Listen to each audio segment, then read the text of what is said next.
भाग 18। सत्यम माता पिता ज्ञानम धर्मो भ्राता दया स्वसा शांति पत्नी क्षमा पुत्र षेडते मम बांधवः। ऊपर एक श्लोक में चाणक्य ने मोह माया से रहित मनुष्य के वास्तविक सहचरों का वर्णन किया है। वे कहते हैं कि सत्य ही एक वैरागी की माता के समान, ज्ञान पिता के समान, धर्म भाई के समान, दया बहन के समान, शांति पत्नी के समान तथा क्षमा पुत्र के समान होती है।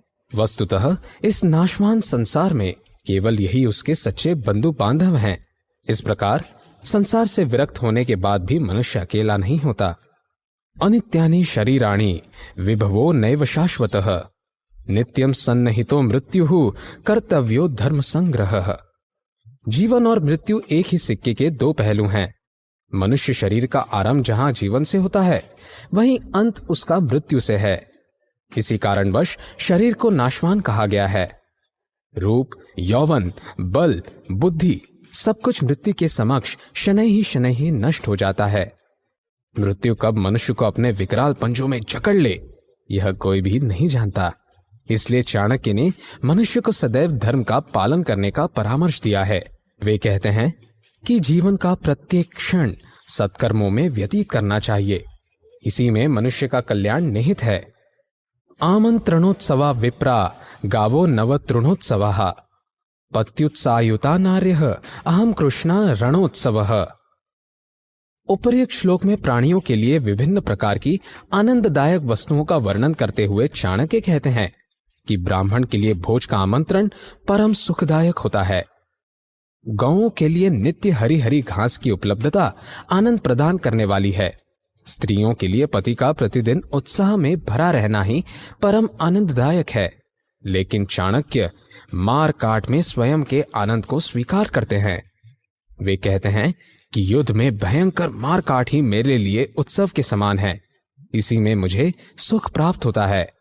मातृवत परदारांश्च परद्रव्याणि लोष्टवत आत्मवत सर्वभूतानि यह पश्यति स पश्यति। चाणक्य ने ऐसे मनुष्य को संत सज्जन कहा है जो पर स्त्रियों को माता के समान समझते हैं, जिनकी दृष्टि में पराया धन मिट्टी है तथा जो सभी व्यक्तियों को अपना समान ही समझते हैं, अर्थात चरित्रवान, सहनशील, संतोष, परोपकार तथा सहृदयता के गुणों से युक्त व्यक्ति ही सज्जन कहलाते हैं।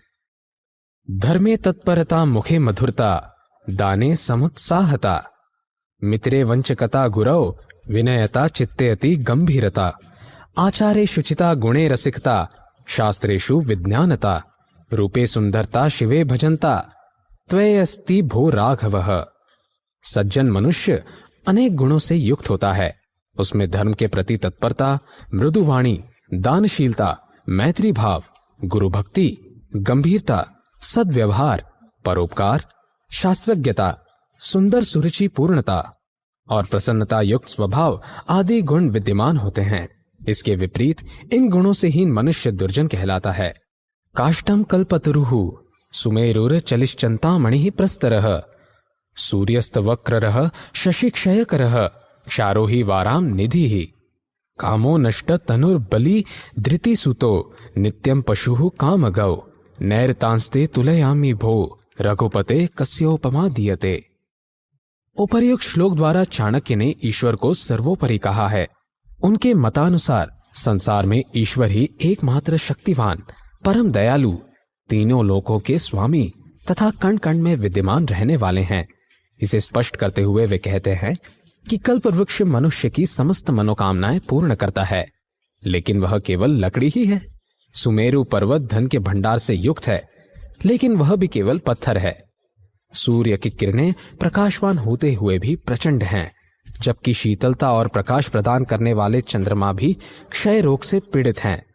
विशाल होते हुए भी समुद्र खारे जल से युक्त तथा कामदेव शरीर रहित है। बलि दानवीर होते हुए भी दैत्य कुल से संबंधित हैं।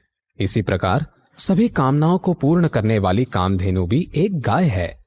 हे ईश्वर, इनमें से कोई भी ऐसा नहीं है जो आप जैसे अवगुण रहित, तेज युक्त, सहनशील, परोपकारी और भक्त वत्सल के समक्ष टिक सके। अतः हे ईश्वर, संसार में केवल आप ही सर्वशक्तिमान हैं, कोई भी आपके समान नहीं हो सकता।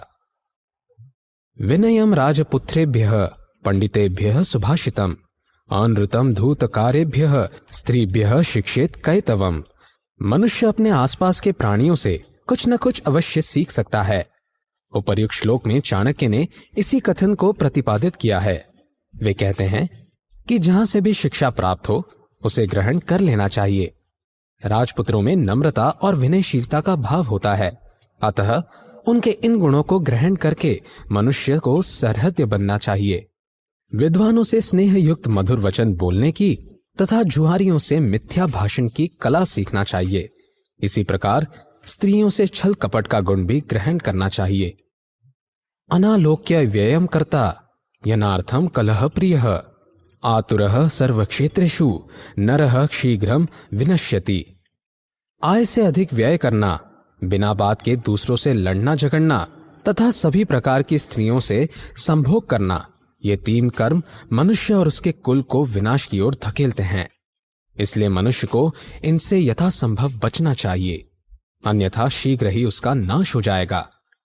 नाहारम चिंतयेत् प्राज्ञो धर्ममेकम ही चिंतयेत् आहारो ही मनुष्याणाम जन्मना सहजायते। वर्तमान समय में कुछ मनुष्य आहार संग्रह में लगे हुए हैं तो कुछ धन के संचय में डूब गए हैं। ऐसे मनुष्य को संबोधित करते हुए चाणक्य कहते हैं कि हे मूर्ख मनुष्य, शिशु के जन्म के साथ ही ईश्वर उसके पेट भरने का प्रबंध कर देता है।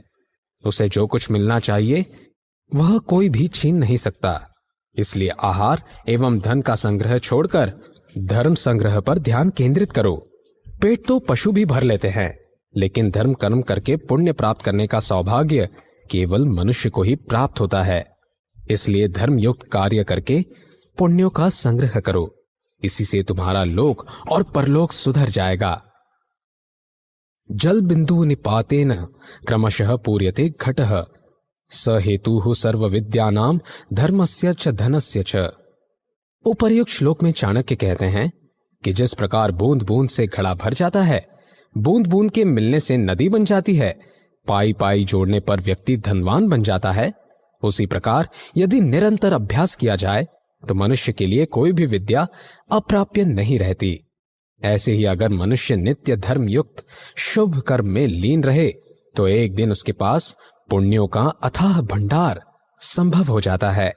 इसलिए मनुष्य को अपना अधिकतर समय सत्कर्मों में व्यतीत करना चाहिए।